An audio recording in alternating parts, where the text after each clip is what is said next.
તમે જવાનું નક્કી કરો છો તો સંપૂર્ણ તૈયારી સાથે જાઓ, ફાઇનાન્શિયલી, મેન્ટલી અને ઇમોશનલી.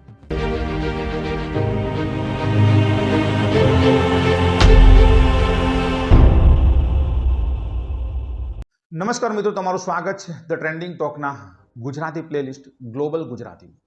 મિત્રો, એક ક્ષણ કલ્પના કરો, તમે કામ પર ગયા છો, બાળકો સ્કૂલે ગયા છે અને સાંજે ઘરે આવશો એમ માનીને, પરંતુ આજે ઘરે કોણ હશે તેની કોઈ ખાતરી નથી. આ કોઈ ફિલ્મની સ્ક્રિપ્ટ નથી, આ છે આજની અમેરિકન વાસ્તવિકતા. એક સર્વે કહે છે કે અમેરિકામાં રહેતા 41% ઇમિગ્રન્ટ્સ દરરોજ આ ડર સાથે જીવે છે કે કદાચ આવતીકાલે તેઓ અથવા તેમનો પરિવાર અમેરિકામાં હશે કે નહીં. પ્રશ્ન એ નથી કે તેઓ ગેરકાયદેસર છે કે કાયદેસર. પ્રશ્ન એ છે કે ભય હવે દરેક સુધી પહોંચ્યો છે. આજે આપણે એક એવા સર્વેની વાત કરવા જઈ રહ્યા છીએ જે અમેરિકન ડ્રીમની પાછળનું છુપાયેલો ભય દર્શાવે છે. તો મિત્રો, વિડીયો પૂરો જોજો. કદાચ તમે ગુજરાતમાંથી અમેરિકા જવાનું વિચારી રહ્યા છો તો કાં તો તમે અમેરિકાથી છો તો આ વિડીયો તમારા માટે અત્યંત ઉપયોગી છે. આ વિડીયો તમારા અમેરિકન ડ્રીમ્સ પર પ્રશ્નાર્થ ચિહ્નો ઊભા કરશે.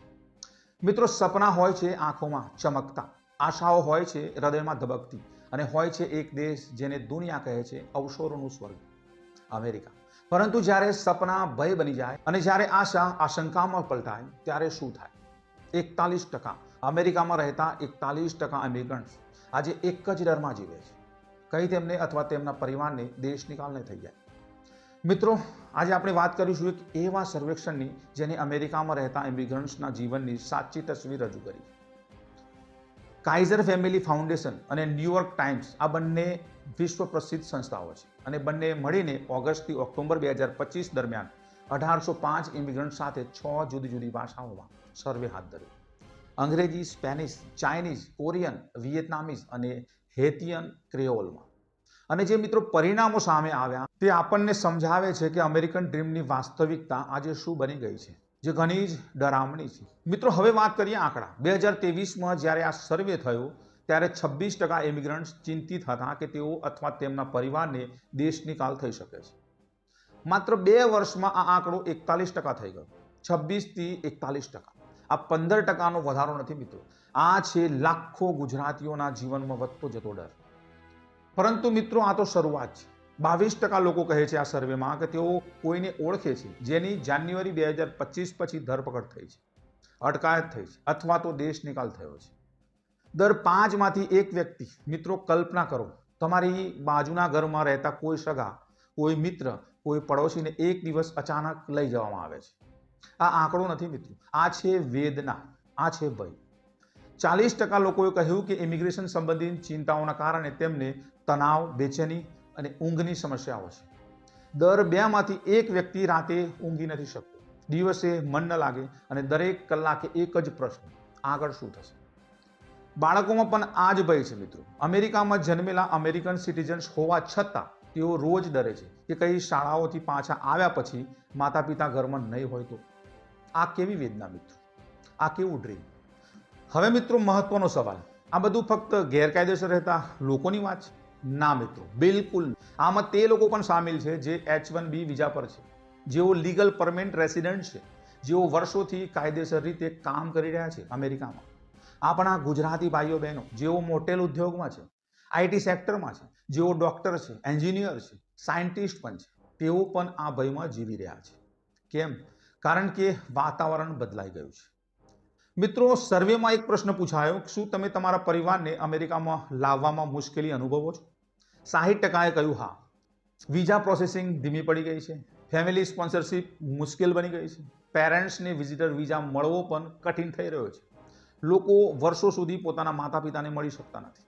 અને જાન્યુઆરી 2025ના રોજ જ્યારે પ્રેસિડેન્ટ ડોનાલ્ડ ટ્રમ્પે બીજી વાર શપથ લીધા, તે દિવસથી ઇમિગ્રેશન એન્ફોર્સમેન્ટમાં નોંધપાત્ર વધારો થયો. રેડ વધી, અટકાયત કેમ્પ વિસ્તર્યા, દેશ નિકાલની પ્રક્રિયા ઝડપી બની અને સર્વે દર્શાવે છે કે 60% ઇમિગ્રન્ટ્સ મતદારો આ વહીવટતંત્રના પ્રદર્શનથી નારાજ છે. પરંતુ મિત્રો, હજુ જેને નાગરિકતા નથી મળી, તેઓ હજુ મતદાન નથી કરી શકતા, તેઓની ચિંતા તો વધુ ભયંકર છે. અને ચાલો હવે વાત કરીએ આપણા ગુજરાતી સમુદાય. અમેરિકામાં આજે આશરે 50% મોટલ્સ ગુજરાતી મૂળના લોકો પાસે છે. પટેલ બ્રધર્સ મોટલે ઉદ્યોગમાં ક્રાંતિ લાવી. આઈટી સેક્ટરમાં, મેડિકલ ફિલ્ડમાં, બિઝનેસમાં, શિક્ષણમાં દરેક ક્ષેત્રે ગુજરાતીઓએ પોતાની છાપ છોડી છે. પરંતુ મિત્રો આ સફળતા પણ હવે ચિંતાનું કારણ બની રહી છે. જ્યારે વાતાવરણ બદલાય છે ત્યારે દરેક પછી ભલે તે કેટલો પણ સફળ હોય અસુરક્ષિત અનુભવે છે.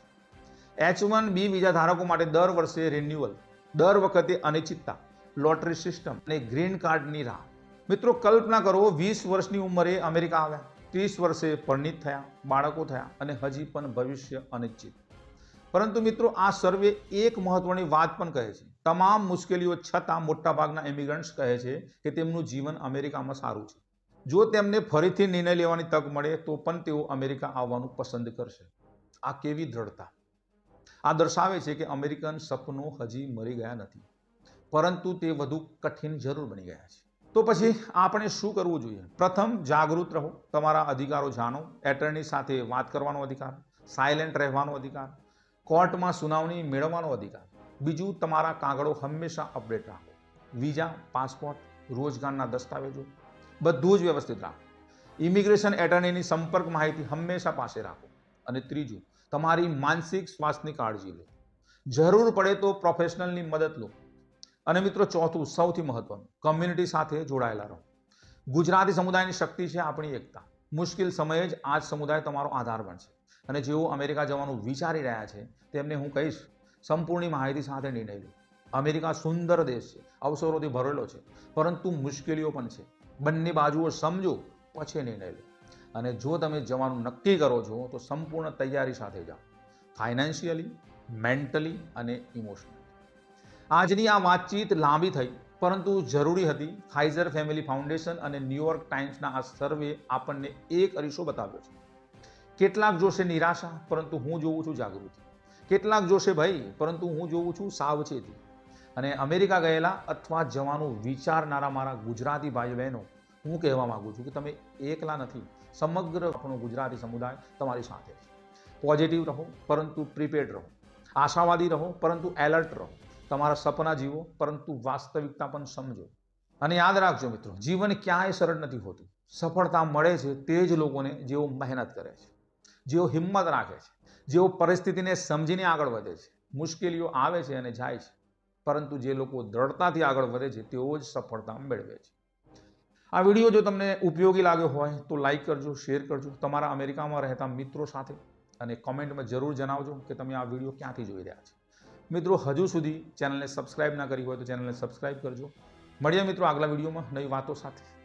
ત્યાં સુધી તમે સાવચેત રહેજો, જાગૃત રહેજો અને હિંમત રાખજો. જય હિન્દ, જય ભારત, જય ગરવી ગુજરાત.